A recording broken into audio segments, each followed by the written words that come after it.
अच्छा जी, अस्सलाम वालेकुम, क्या हाल है आप सबके। तो आज की वीडियो में मैं आपको बताऊंगा कि किस तरीके से आप लोग आर्टिकल राइट कर सकते हैं, वो भी एसईओ ऑप्टिमाइज। आज का जो मेरा टॉपिक है वो है जी how to write SEO optimise article. ठीक है। अच्छा, बाज़ औक़ात बंदों को ना बहुत ज़्यादा मसला होता है कि आर्टिकल तो वो किसी भी जगह से मतलब लिख ले, चाहे खुद लिखें या एआई लिखें, लेकिन उसको प्रॉपर जब तक आप ऑप्टिमाइज नहीं करेंगे आपकी रैंकिंग नहीं होगी। ठीक है। रैंकिंग में सबसे पहला जो आपका चीज़ आती है ना, वो आती है आपके पास कीवर्ड। कीवर्ड ऐसा फाइंड करना है, लो कॉम्पिटेटिव कीवर्ड जिस पे आप इजीली रैंक कर जाए। लो कॉम्पिटेटिव कीवर्ड क्या है वो मैं आपको बताता हूँ। लो कॉम्पिटेटिव कीवर्ड होता है, जैसे आपने लिखा है यहाँ पे एहसास कफालत प्रोग्राम, इसके मिलियंस ऑफ सर्चेज हैं। ठीक है। लेकिन जब आप इसका सर्च देखते हैं, यानी सर्च इंजन रिजल्ट पेज देखते हैं, मैं भी आपको दिखाता हूँ। तो यहाँ पे जो पहली साइट रैंक करी है वो टोटली 11 डीए की रैंक करी है, दूसरी 21। अब देखते जाएं आप, तीसरी 16, 39, 8, 62, 51, इसी तरह बिल्कुल छोटी छोटी साइट्स रैंक कर रही हैं। तो सबसे पहले अगर आपने एसईओ ऑप्टिमाइज आर्टिकल लिखना है तो उसके लिए आपने हमेशा याद रखना है जो है मेरे पास कीवर्ड फाइंड करना है। ऐसा कीवर्ड फाइंड करना है जिसकी डिफिकल्टी बहुत ज़्यादा कम हो। ठीक है।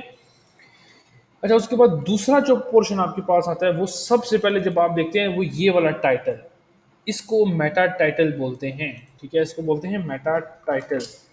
मेटा टाइटल, अगर आपने अपना मेटा टाइटल प्रॉपर तरीके से ऑप्टिमाइज नहीं किया हुआ, ठीक है, आप जितनी मर्जी अच्छी एसईओ कर ले, वेबसाइट पे ट्रैफिक नहीं आएगी। उसकी वजह ये है कि जब यूजर कोई कीवर्ड गूगल में सर्च करता है, ठीक है, तो उसके पीछे उसका कुछ मकसद होता है। ठीक है। लेकिन अगर आप अपने मेन जो आपका मेटा टाइटल है उसमें ही मेन कीवर्ड यूज ही नहीं करेंगे तो कोई बंदा भी क्लिक नहीं करेगा।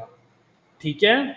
तो हमेशा आपने याद रखना है कि आपने अपने पेज टाइटल में मेन कीवर्ड लाजमी इंक्लूड करना है। प्लस आपने दूसरा काम करना है कि अपने पेज टाइटल, ये मेटा टाइटल है आपका, पेज टाइटल या H1 ये वाला है। ठीक है। इसको चेक करने के लिए एक एक्सटेंशन मिलती है जिसको डिटेल एक्सटेंशन बोलते हैं, जो मैं अभी आपके सामने शो करता हूँ। तो ये इसका H1 है, इसको H1 को पेज टाइटल भी बोलते हैं। इसमें आपका एग्जैक्ट कीवर्ड आना बहुत ज़्यादा लाजमी है, क्योंकि ये आपका समझ लें ये बहुत बेसिक सी चीज़ है, ये आपकी लाजमी आनी चाहिए। ठीक है। ये बेसिक्स हैं। ठीक है। ये लाजमी आपकी साइट पेज के अंदर आपका मेन कीवर्ड होना चाहिए। उसके बाद आप ट्रैफिक चेक कर लें, साइट की ट्रैफिक आपको भी दिखा देता हूँ साथ साथ, ताकि आपका जो मोटिवेशन है वो थोड़ी हाई रहे। ठीक है। सिमिलर वेब के ऊपर ट्रैफिक है, देखें यार इस पे ट्रैफिक 1,72,000 ट्रैफिक है। ठीक है। तो पेज टाइटल और मेटा टाइटल हमेशा आपने ऐसा लिखना है जिस पे लोग ज्यादा से ज्यादा क्लिक करें। जैसे कि यहाँ पे एक बंदे ने जो इंटरेस्टिंग चीज लिखी है वो नंबर्स लिखे हुए हैं, इस बंदे ने भी नंबर्स लिखे हैं, नीचे वाले बंदे ने भी नंबर लिखे हैं, उससे नीचे वाले बंदे ने भी कुछ नंबर्स लिखे हुए हैं। ठीक है। तो इन सब बंदों ने यहाँ पे नंबर्स लिखे हुए हैं, तो आपने भी कुछ नंबर ऐड करने हैं ताकि आपकी साइट के ऊपर, आपके पेज के ऊपर ज़्यादा से ज़्यादा क्लिक आ सकें। उसके बाद आपके पास तीसरी चीज़ आती है राइट हाई, एक मिनट इसको फाइंड कर लूँ, राइट हाई क्वालिटी कंटेंट। आपने हाई क्वालिटी का कंटेंट लिखना है। हाई क्वालिटी के कंटेंट से क्या मुराद है, ये चीज़ मैं आपको समझाना चाहता हूँ। जैसे आपके पास मेन कीवर्ड है एहसास कफालत प्रोग्राम, ठीक है, ये आपका प्राइमरी कीवर्ड है। लेकिन इसी के अराउंड आपने आर्टिकल किस तरह लिखने हैं, आपने अपने टॉप 10 के जितने भी कॉम्पिटेटर हैं उनको ओपन करना है। ठीक है। जो भी कॉम्पिटेटर हैं आपके, जैसे मेरा कॉम्पिटेटर ये है, फिर ये है, तो इन सब को मैं ओपन करूंगा। इनकी मैं क्या करूंगा, मैं दो काम यहाँ पे करूंगा। एक तो मैं इन सब की हेडिंग्स को जो है ना, हेडिंग्स को वो कर लूंगा कॉपी। ठीक है। Heading heading copy. और हेडिंग को क्या करूंगा, मैं सब हेडिंग, जितनी भी हेडिंग्स है ना मेरे कॉम्पिटेटर्स की हेडिंग, जैसे ये हेडिंग है, फिर उसके बाद आप इस कॉम्पिटेटर का चेक करें कितनी, ये सारी हेडिंग्स, अगेन टॉप 10 को मैं देखूंगा। ठीक है। टॉप 10 में जो रैंक कर है ये सारी हेडिंग्स, इन सब हेडिंग्स को मिला के मैं एक प्रॉपर हेडिंग स्ट्रक्चर बनाऊंगा। ठीक है। कॉम्पिटेटर का, कॉम्पिटेटर को देख के, और मैं इंफॉर्मेशन क्या करूंगा, मैं इंफॉर्मेशन जितनी भी इन सब साइट के ऊपर पड़ी है वो समराइज कर दूंगा। ठीक है, जैसे मिसाल के तौर पर अब इस बंदे ने यहाँ पे कुछ चीज़ें लिखी हैं, मैं अभी आपको बताता हूँ। कोई हेडिंग, अच्छा ये देखें, ऑब्जेक्टिव ऑफ द 81 एहसास, ठीक है, अब ये किसी और ने भी लिखा होगा, ठीक है, तो मैं इन दोनों कंटेंट को मिला के एक समराइज सा कंटेंट बनाऊंगा और इस हेडिंग के अंदर वो समराइज कंटेंट डालूंगा। इस तरीके से आप इजीली कंटेंट को ऑप्टिमाइज कर सकते हैं। आसान अल्फाज में मैं आपको समझाता हूँ कंटेंट ऑप्टिमाइज करने का तरीका। कि हेडिंग को आपने करना है एक्सपैंड और कंटेंट को आपने कर देना है जी समराइज। कंटेंट जितना भी आपके कॉम्पिटेटर से आपको मिलेगा, जहां से भी मिलेगा आपको, ठीक है, जहां से भी आपको कंटेंट मिलेगा वो कंटेंट आपने कर देना है समराइज। ठीक है, हेडिंग को एक्सपेंड करना है, कंटेंट को आपने कर देना है समराइज। सही है, ये चीज आपको समझ आ गई होगी। नेक्स्ट चीज आपके पास आती है हेडिंग्स। हेडिंग्स बहुत ज़्यादा अहम फैक्टर है। ठीक है, हेडिंग्स क्या होती हैं? हेडिंग्स ये जो H1 H2 लगे होते हैं, इनको चेक करने का सबसे आसान तरीका है, क्योंकि साइड के ऊपर एड्स वगैरह लगे होते हैं तो उसको देखना फिर पढ़ना। तो सिंपल यहाँ से डिटेल एसईओ एक्सटेंशन के इसको आपने ऐसे ओपन कर लेना। अब ये सारी H1 है, H2, सबसे इंपॉर्टेंट प्लेसमेंट जो होती है ना आपकी कीवर्ड की, वो H1 में होती है। तो हमेशा आपने याद रखना है H1 में अपने कीवर्ड प्लेस करना है। लेकिन हेडिंग स्ट्रक्चर किस तरह होना चाहिए? हेडिंग स्ट्रक्चर इस तरीके से होना चाहिए कि सबसे पहले आपका H1 आएगा, ठीक है, उसके बाद H2। अब एहसास कफालत है तो एहसास कफालत प्रोग्राम इन रावलपिंडी, ये इसकी H3 हेडिंग होगी। ठीक है, आसान अल्फाज में H2 की जो एहसास कफालत है ना, इसका जो सब कीवर्ड होगा वो इसकी H3 यानी इसकी सब हेडिंग होगी। लेकिन ये सब यहाँ पे H2 लगे हुए हैं तो बेहतर है। ठीक है, तो इस तरीके से हेडिंग बनानी है। हेडिंग का स्ट्रक्चर जो बनाना है ना आपने, H1 एक ही बार होना चाहिए, H2, H3 और H4 तक आपने नहीं जाना। H2 H3 तक ही मैक्सिमम रहना है। H1 एक बार लगाना है, H2 और H3 आपने मैक्सिमम जाना है H3 तक। उससे आगे आपने H4 को यूज नहीं करना अपनी साइट के ऊपर। ठीक है, और एक चीज आपने ध्यान रखनी है कि सब जो भी सब कीवर्ड्स हैं H2 के, वो H3 ऑटोमेटिकली नीचे आ जाएंगे। नेक्स्ट जो चीज मेरे पास आती है वो आती है कीवर्ड प्लेसमेंट। तो एक एसईओ ऑप्टिमाइज आर्टिकल में कीवर्ड प्लेसमेंट क्या होनी चाहिए, ये चीज मैं आपको समझाने लगा हूं। कीवर्ड कीवर्ड प्लेसमेंट क्या होनी चाहिए? कीवर्ड प्लेसमेंट जो आइडियल कीवर्ड प्लेसमेंट है ना, वो आपकी आती है मेटा टाइटल। ठीक है, उसके बाद आती है जी आपका, आपके पास जो दूसरी आती है वो पेज टाइटल H1। जैसे ये H1 है, यहाँ पे आपका मेन कीवर्ड आना चाहिए। पेज टाइट मेटा टाइटल में आ गया, उसके बाद पेज टाइटल में आपने मेन कीवर्ड को पुट करना है, मेन कीवर्ड आपका आ गया। उसके बाद दूसरी चीज जो आपने करनी है, 150 करेक्टर पहले, सॉरी 150 वर्ड्स, 150 वर्ड्स में एक बार आपने जो मेन कीवर्ड है उसको यूज करना है और बोल्ड कर देना है, जैसे इस बंदे ने किया है 7 प्रोग्राम से चेक का।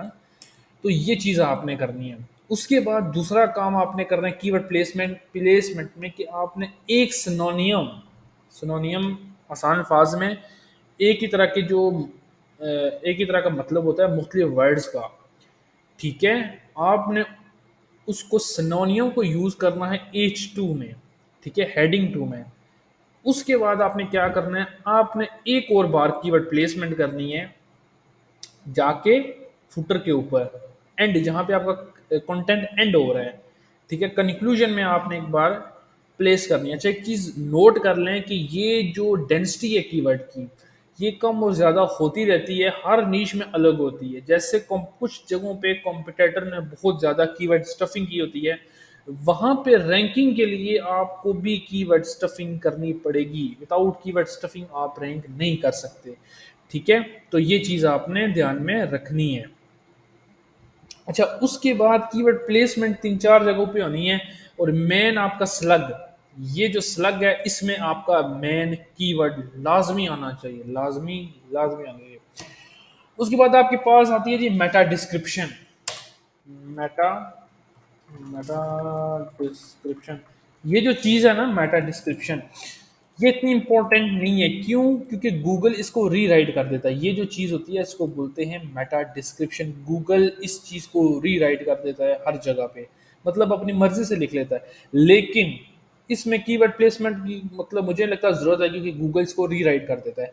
लेकिन एट लीस्ट आपने जब भी एक नया पेज बनाना है, आपने उसके ऊपर मेटा डिस्क्रिप्शन लाज़मी लिखनी है। नेक्स्ट मेरे पास आता है जो बहुत ज़्यादा इंपॉर्टेंट है, वो है जी इमेजेस। एसईओ ऑप्टिमाइज आर्टिकल में इमेजेस का जो किरदार है ना वो बहुत ज़्यादा है, ठीक है। इमेजेस जैसे मैं यहाँ पे आपको दिखा सकूँ, तो कोई अगर मेरे पेज के ऊपर लगा हुआ है, ये लगा हुआ है, ठीक है।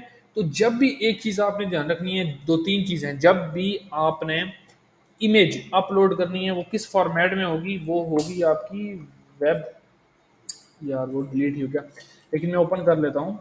जब भी आपने इमेज अपलोड करनी है, ठीक है, जब भी आपने इमेज अपलोड करनी, जैसे ही अपलोड है, तो इसको हमेशा आपने वेब पी फॉर्मेट में अपलोड करना है, ठीक है। वेब पी फॉर्मेट में, वेब पी फॉर्मेट से किसी बंदे ने भी अगर दूसरी पिक्चर्स आप अपलोड करेंगे, तो आपकी साइट की जो स्पीड है वो डाउन हो जाएगी। प्लस दूसरी चीज इसमें आती है, मैं आपको बता देता हूँ, वो है ऑल्ट टैग। ऑल टैग शायद आप में से ज़्यादातर बंदे लगाते ही ना। ऑल टैग आसान अल्फाज में इस साइट, इस पेज का एक टैग होता है, ठीक है। वो टैग आपको लाजमी लगाना पड़ता है, लाजमी। उस टैग से गूगल आपकी पिक्चर के अंदर क्या है वो उसका अंदाज़ा लगाता है, ठीक है। जैसे इसके अंदर एहसास प्रोग्राम डॉट पी के यानी एहसास प्रोग्राम का लोगो है, तो वो अगर आप इसका ऑल टैग रखेंगे एहसास प्रोग्राम, तो वो समझेगा कि एहसास प्रोग्राम की पिक्चर है। या आप लिखेंगे एहसास प्रोग्राम लोगो, तो वो समझेगा ये एहसास प्रोग्राम का लोगो है, ठीक है। ये दो चीज़ें आती हैं इमेजेस के अंदर। जब भी आपने कहीं से एक्सटर्नल लिंकिंग, ठीक है, एक्सटर्नल लिंक, मिसाल के तौर पर आपने डेटा उठाया, यहाँ से कुछ डेटा उठाया, तो आपने उसको एक एक्सटर्नल लिंक लाजमी देना है, ठीक है। ताकि गूगल को लगे कि आप एक लेजिट पर्सन हैं, और आप जो जहाँ से भी डेटा पिक करते हैं या कलेक्ट करते हैं या उस डेटा को समराइज करते हैं, तो आप उसको एक्सटर्नल लिंक दे रहे हैं, ठीक है। उसको as a external source consider कर रहे हैं, ठीक है। उसको एज अ पावरफुल सोर्स और एज अ यूज़र, यूज़र को वहाँ पे भेजने के लिए वो लिंक दे रहे हैं, तो गूगल आपके कंटेंट को बहुत ज़्यादा पसंद करेगा। नेक्स्ट आपके पास आता है इंटरनल लिंक। रेलिवेंट पेजेस को इंटरनल लिंक करना है हमेशा, रफली इंटरनल लिंकिंग नहीं करनी। पहले क्या होता था कि रफली इंटरनल लिंकिंग चल जाती थी कि आप हर पेज को दूसरे पेज के साथ इंटरनल लिंक कर, लेकिन अब ऐसा नहीं है। आपको हर पेज, जैसे कि अब यहाँ पे एक चीज़ आती है एहसास प्रोग्राम, तो अगर आप एहसास प्रोग्राम के पेजेस आपस में इंटरनल लिंक करेंगे तो ठीक है।